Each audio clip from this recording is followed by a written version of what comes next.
Hi everyone, welcome to my new tutorial on code review tips. So these tips can be applicable to your backend code, whether you're doing the development in Java or any other programming language.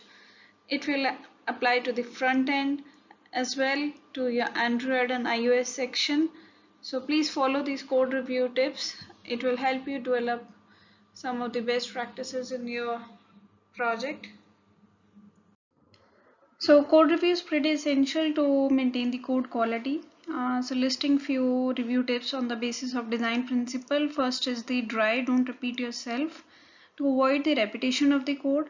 So say example, if you're trying to write the same code in different places, right? So instead of copying and pasting that code, you put that code into your own method and then you call this method from the places where you need to call. So in this way, it's easier to maintain and understand. So that's the next, keep it simple and stupid. It should be clear enough and easy to understand. Don't make it too complicated, right? And your classes and your method should be small and they follow the single responsibility principle. The behavior should be single responsible in nature and it should be small. And then you follow the interface aggregation principle instead of single huge interface. So that's how you segregate an interface into smaller and highly cohesive interfaces. Then on the basis of exceptions, you use the checked exceptions for recoverable conditions. Checked are your compile exceptions.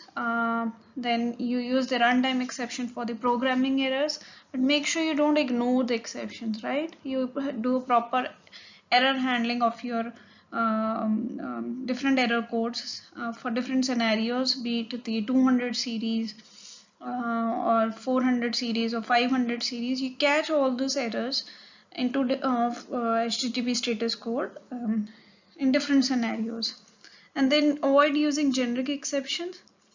Then on the basis of naming convention, use proper naming conventions for your variables, classes and methods.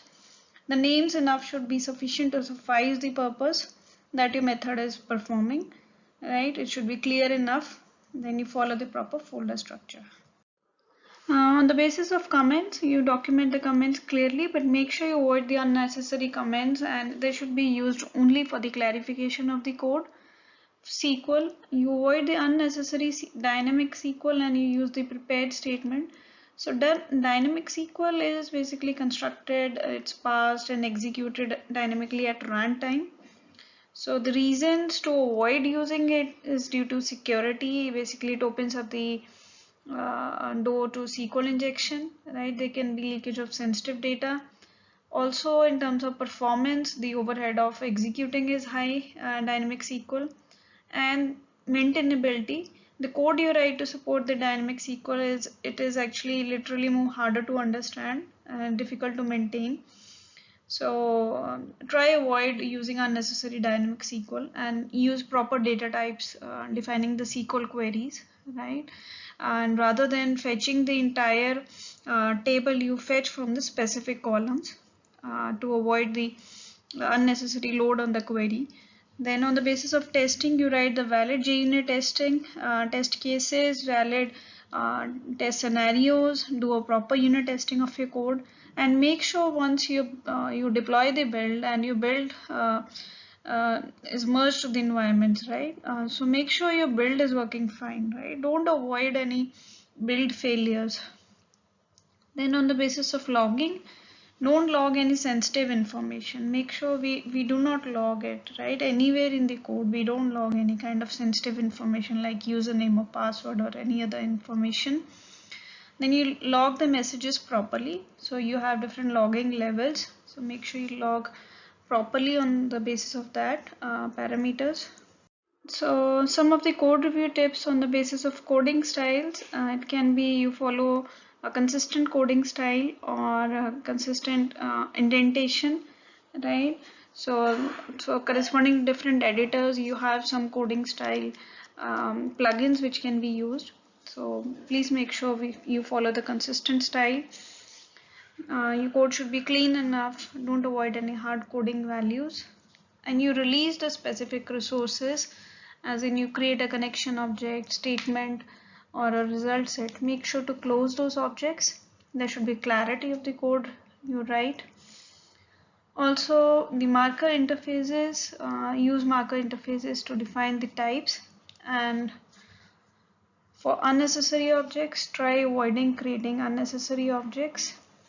There should be proper package levels that should be created, as in public, protected, or it's default or private, right? You use it at proper level where it is defined, and make sure your constants are being declared in a separate classes. You have a separate constant class. Maybe you can define in the utility folder. Then avoid using the deprecated methods. For unused imports, they should never be there in your code. Make sure you remove them, and you remove the unnecessary unused variables and methods. So to define the types, use marker interfaces. Marker interfaces, they do not have any methods, and they basically provide the runtime information about the objects, and define the wrappers around the native methods, right? So always define the wrappers around it, and then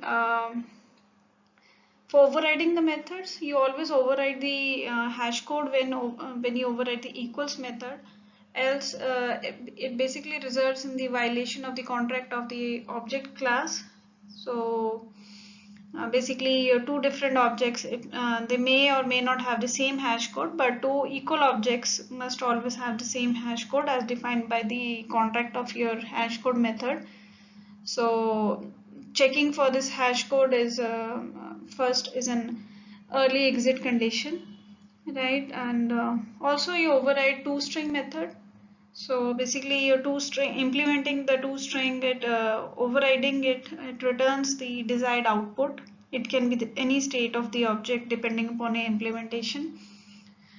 And avoid using excess of synchronization. Try using uh, Avoid using excess of synchronization blocks or methods. Avoid serialization for security or sensitive informations, right?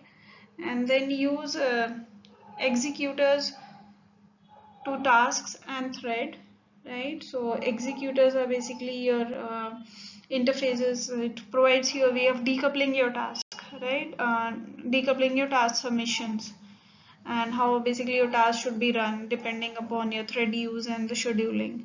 So prefer using executors to tasks and thread. So thanks for watching. Don't forget to like, share and subscribe to my channel for more videos. Thanks for watching.